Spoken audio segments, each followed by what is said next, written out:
If you've clicked on this video, which I guess you have, you're here because you want to find out how to sew a mask that might fit you better, or maybe fit someone that you're trying to make a mask for.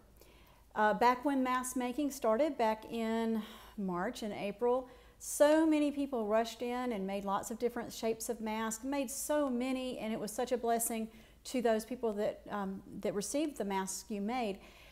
But when I look around and I see people wearing the center front type seams or the gathered on the side type of mask, even back in March and April, I had my eye and I thought, they're always touching those. They don't seem to fit them very well. So I'm going to show you in this video how to construct the mask based on the pattern that I came up with.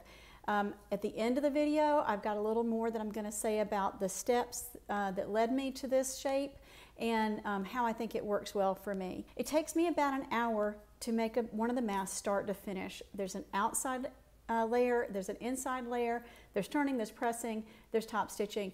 That's how I make it. Perhaps you could speed the process up, and when I'm making multiple of them, I can make several at one go, and I think that does cut down on the time.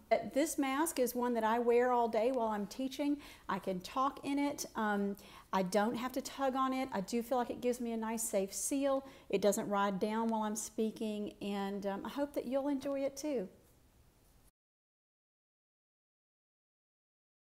To find this PDF, you will look in the links below. That will take you to a Google Drive folder where you'll see the 3 different sizes, small, medium, and large, of front pieces, and the 2 sets of nose and chin pieces. I made these PDFs by scanning in on a copier my actual pattern pieces that I had drafted on gridded paper that has 1-inch grid lines.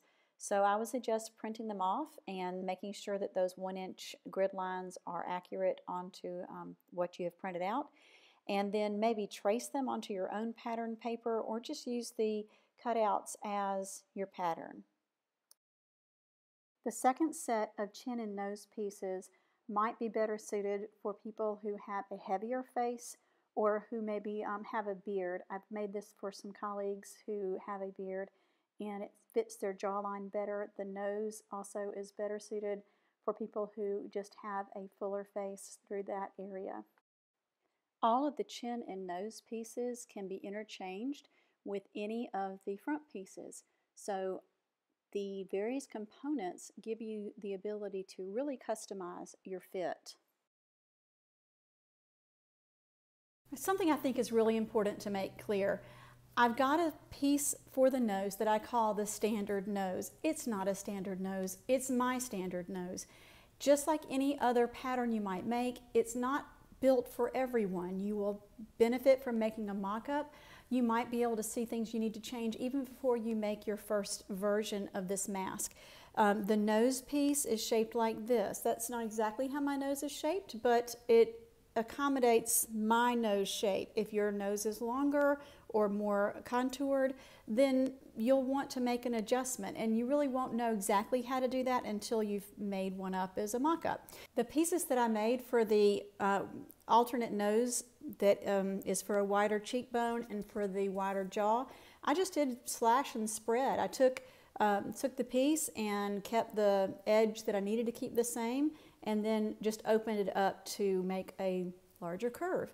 Try the standard, see if it works for you. I've made that same shape for about, I don't know, 10 people, and it seems to work pretty well. So give that a try.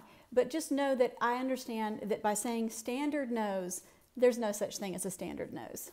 So what size should you cut out for yourself? I use the small. I like it to fit me nice and tightly around all the edges. The small is my size. I have a 3-inch distance between the bottom of my chin and the tip of my nose. My husband and sister, they take a medium. I have some men that I work with for whom I make a large at school. My husband's nose to chin measurement is 3 1/4 inches. You'll see there's about that much difference between each size. So if you need a larger size, then I guess just you cut it across the middle and make it taller for you. This small size I've also made for some of my students at school who are around 12 years old. So depending on their face shape, I've been able to make some for my students, and they've enjoyed them. One thing that I really like about this mask is it sits in front of my nose and chin and doesn't touch my mouth. The lining is also made in a way that it does not fall toward my mouth. And as you can see, I'm talking and it stays really nicely in place. There's no pulling on the top edge. And if you feel like you might need a little more fabric in the front for it to come out just a little bit more, perhaps the way that masks with a central seam behave, you can make the next taller size mask and then pinch it down on the sides. I have an example of that here, where this one came out a little too tall for me, and so I made a little tuck on the side to bring it down tightly in this area. So just as the last piece of the construction, after everything was already finished, I just made a little side tuck in there, like a little dart, and that brought it in nicely for it to fit. And it actually gives me a little more space in front of my mouth, if that moving of your lips touching the mask is what's driving you crazy.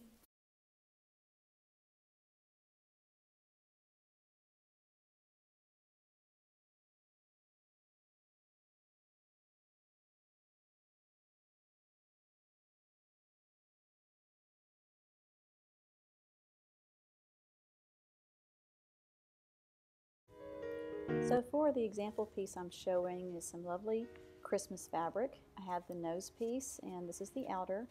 I do have this set up to be cut on the bias. I think that gives a nice amount of stretch across this cheekbone piece. I'm showing here cutting out 2 because I'm making 2 masks in this process. So you would not normally need 4 of these. You need 2 for each mask, but you do need a left and a right. So if you're going to make multiple, I suggest making a left and right nose piece and using them as you go. I have intended for you to cut out, including that dark heavy line. So when you're cutting off your pattern from the PDF, please include that line as you're going. Some of the patterns I've made, I used a heavier cardstock and drew around it, but I made sure to transfer those grid lines so that I could make sure I was on the bias. Here's a chin piece that I'm showing how to draw around. Of course, you want to line that up. All right, when it comes to cutting out the outer front pieces, I told you I was making 2 masks, and one was going to be a small size, one a medium. I cut 2 of the medium, and then I will just trim it down to the small size. So that's a way to make multiple at the same time. The only dimension that's different is the top to bottom dimension.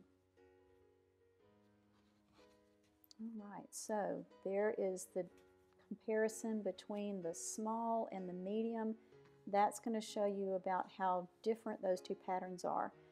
The only difference is in the height, the angling in. It seems like there's a difference there, but it's just because of the geometry of the situation. When you spread it out, the points are not, it's not going to look like it's parallel. I do have the smaller one because of that, my smaller jawline. I have it coming up just slightly on the sides. That suits me. This is a pattern that you can tweak and play with. All these different seam lines give you plenty of places to adjust.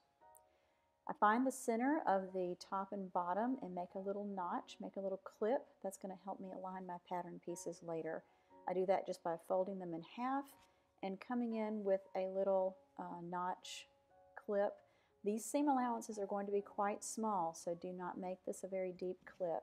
You could even just make a little cut if that was your preference.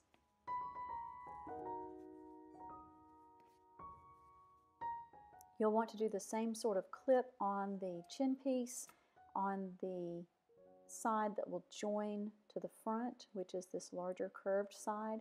This smaller tight side, that's going to be towards your neck, so you want the clip to be on the larger curve. Now I'm heading over to my trusty sewing machine to put in this first seam. These are 2 nose pieces, 2 outer nose pieces, and I'm going to do the best I can to film while I sew. I'm going to back tack there, and this is sort of a bias, you can see by the lines, so you'll not want to stretch it, just let it go, and going to do the good old chain method of just doing these several at once. Again, this is making 2 masks. You would not normally have 2 of your outer fabric, 2 sets of your outer fabric. Here I'm giving you a close-up of the size of the seam allowance. I use my needle at the far right placement and then just use the presser foot edge to give me the seam width. It seems to be a very scant 1/4 inch. So once I have that pressed open, I'm going to set that to the side. In the pressing process, you may find that the cheekbone and nose piece might get a little stretched out, so don't be too worried if there's some distortion there. I don't trim this piece in any way.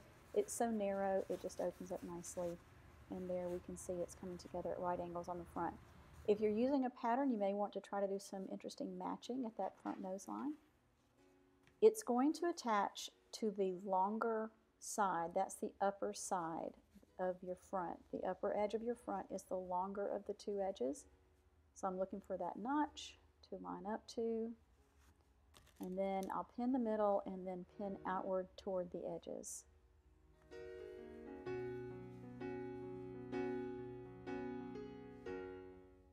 There are times when that outer edge will sometimes not line up, and that's okay, it doesn't bother me. I will neaten that up later.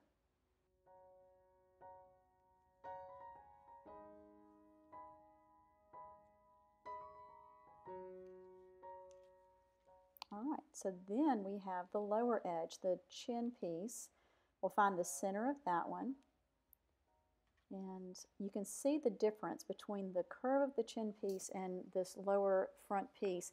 This is what's going to give us a nice angle, but it also makes it a little complicated to join up. So I always set the center and the ends, leaving a tiny little bit of the end of the chin overlapping because that's where the seam will cross. And then I'm going to find the middle and just kind of work it. The section I'm working on there is very biased, so it's very forgiving and you can work with it. It will make everything kind of cup in and just sort of work until it feels right. And pin, pin, pin, lots of pins.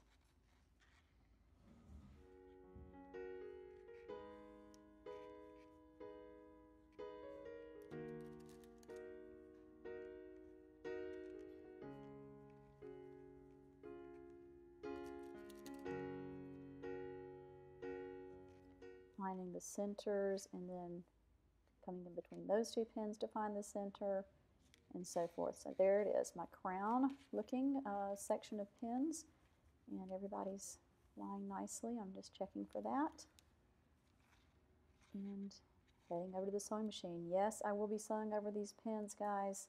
Look away, sorry if that bothers you, but here we go, and I'm going very slowly, working that curve, working the fullness, making sure nothing's getting caught underneath as I go around.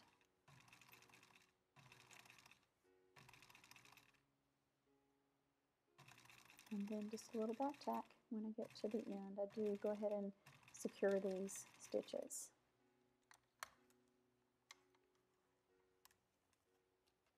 And then to sew the nose piece seam.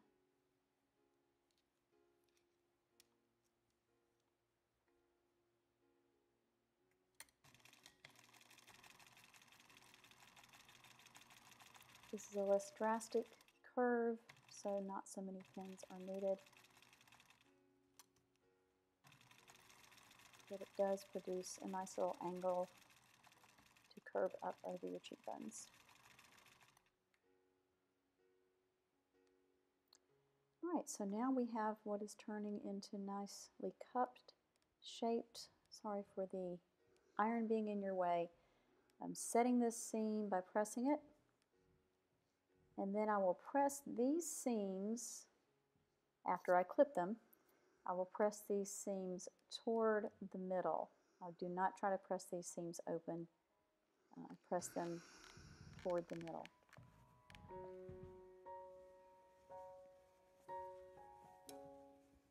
Okay, and I'll be showing the clipping later, but look how nice. Okay, it's acting like a mask already.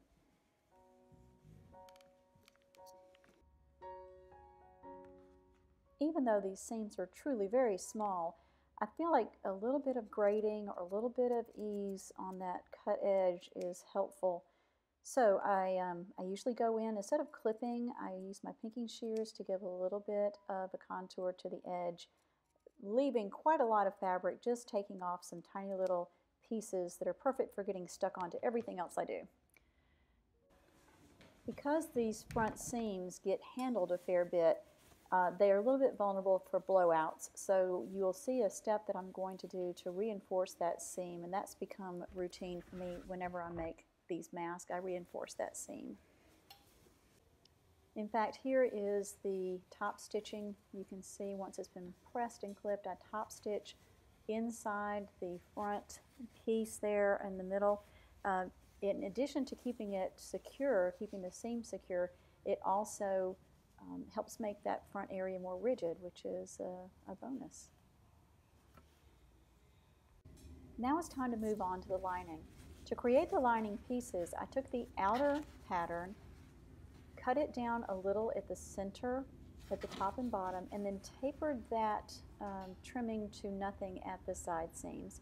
So what you'll wind up with are edges that meet in the lining and the exterior, but there's enough of a difference to create just a little bit of a cupping effect toward the outside, so giving you a nice shaping away from your mouth.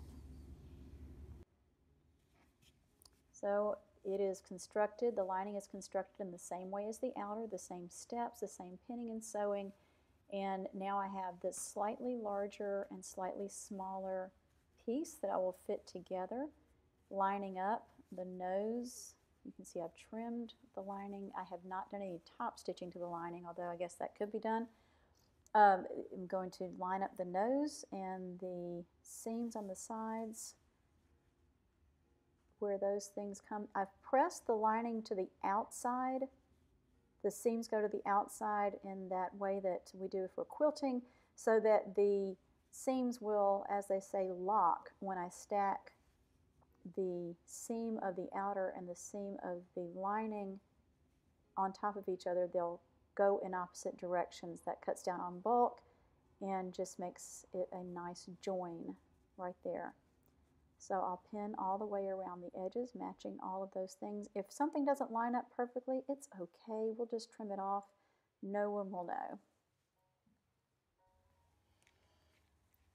So here I have it mostly pinned around. I do find sometimes that I have to negotiate a little bit. I leave this side area, they're slightly cut across the grain, so they'll obey. If you give them a little tug, they'll line up and stack up really nicely. And I leave a nice size gap for turning. I turn it at this chin area. You could certainly turn it through one of the side gaps if that was your preference. And then I start sewing around the outer edge.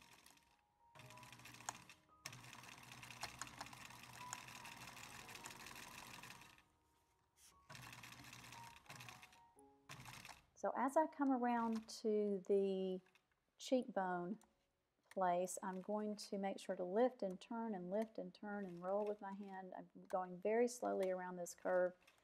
I want to make sure that I'm keeping that good seam allowance and that I'm looking not at the front of the presser foot, but right alongside where the needle is going in, especially on that downhill side. I've had a tendency to overshoot and lose sight of where the seam allowance is being made. Don't look at the front of the foot, look up by the needle. That's where you're going to be keeping the gauge on your tiny seam allowance that we're making. And then again, here we are at the other corner. We're going to lift and turn and stitch and lift and turn.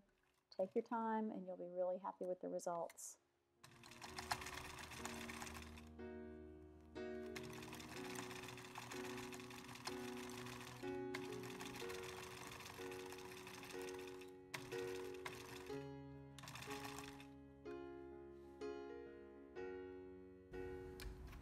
I'm going to do a little trimming, especially at the curvy places. Again, taking only just a tiny bit off. Perhaps this is not necessary, but it certainly works for me. And I have all the lovely confetti all over my sewing room. And you can just see I'm taking off a tiny little bit. And now I will work on turning, and clipping the corners up there where it's tight, just the places you think you need to. And then we're ready to turn. Alright, so I'll turn right side out now. I'm going to get in there with a knitting needle that I keep handy and press out those cheekbone points, kind of work through all the little turny places over at the nose, all the way around. I have in one of my early versions tried to put a wire in on the nose at this point, but I've gone away from using nose wires. If that's what you like, this would be a time to encase that in the inside before you close everything up. So here it is. I've done a nice finger pressing around the edge. I'll go over it with the iron, just a quick hit to get everything settled, and then I'll stitch around the perimeter on the machine. This catches that opening that I have for turning. It also just makes it a nice rigid edge. You don't have to do this exterior stitching around step. You could whip that opening closed just by hand, and that works just fine. You may notice that I haven't put the elastics in at the temples or encased them in this step. I found over time that elastic breaks down when I sew it in, and by having the elastic tacked on the interior of the mask, it really gives me a way to make it more adjustable. I can replace elastic if I find that I need to do that for some reason, and it's all very accessible. These are not reversible masks, so the fact that it looks a little bit different on the inside is perfectly fine. I'm taking time to go around those corners and really turn and go as I'm making that corner at the temple, up at the cheekbone.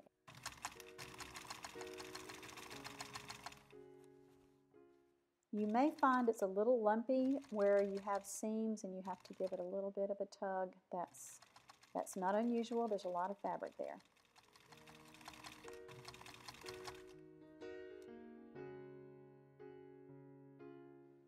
I typically tack down the upper end of an elastic piece and then leave enough to go around the ear, and then here I am trying it on my husband Mike. I will see where he wants that to join in at the lower edge, and then I will tack it in place, tack the elastic in place. So in case you need to see how to tack the elastic down on the inside, I usually tuck the end under and then just go around with a stitch that catches the outer layers sometimes, but mostly is attached to the lining. It gives me the ability to change this elastic if I need to. There's also not a great way for me to know if the mask is going to fit without trying it on the wearer. Even if I'm making them for my colleagues at school, I'll bring them without the elastic ends attached, without the lower end attached, and fit them, because every type of elastic stretches differently, and the mask may have turned out a slightly different size.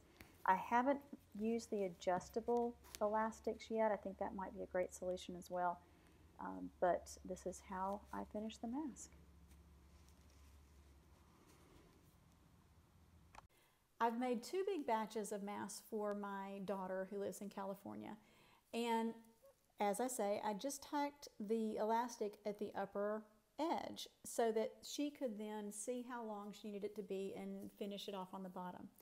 Well, she and her husband didn't do that, even though she knows how to sew and she could totally do that.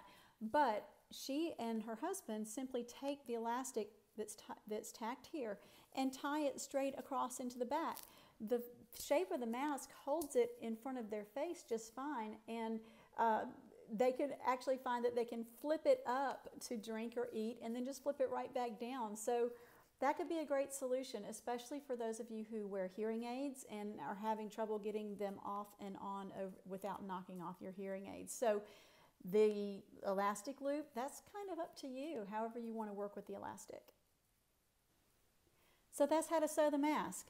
I hope you were able to follow along with those steps. If you have any questions, please Put that in the comments below. Let me know if there's something I have not explained that you still need to know about. A special thank you to all the folks that have encouraged me and inspired me to put this video out. I'd have to say first off, thank you to Noelle at Costuming Drama for encouraging me to just go ahead and do this video.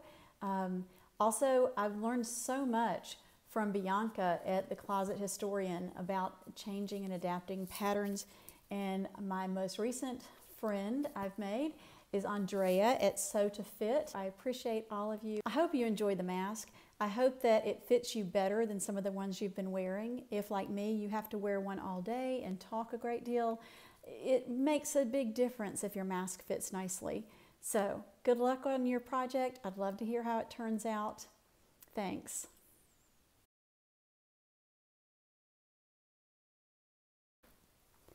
As I said at the beginning of the video, I wanted to talk a little bit about how I came to this mask pattern.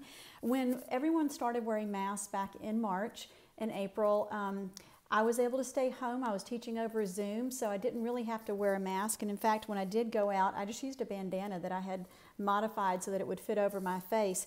I didn't want to spend a lot of time and energy on a mask that I didn't think would fit or look like I wanted it to. So I was observing, I was checking out all the different masks I saw people wearing, and I kind of looked around, and people seemed to need to pull on them or fiddle with them, or they seemed to be very easy to get off of their nose. So I didn't launch right into making masks. The first mask pattern that I took really seriously as one that might make sense was the one that Sewstein put up. It was really interesting and well tested and had different sorts of lines and darts, and I did try it. So I had been putting some time in on YouTube and watching some videos from some of those wonderful sewists that teach about slashing and spreading and moving darts and going for it and all those things. Some of my early prototypes were not awfully successful. The centerpiece, I've got one here. The centerpiece was a little tall, and it really was not very flattering, kind of a Hannibal Lecter look in my opinion. I do have a little fun with cutting out certain motifs in the fabric, such as this one, which has a little froggy on the front. But at every seam line, you kind of need to pay attention to what you're placing near each other. So there's a little bit of fussing around with that.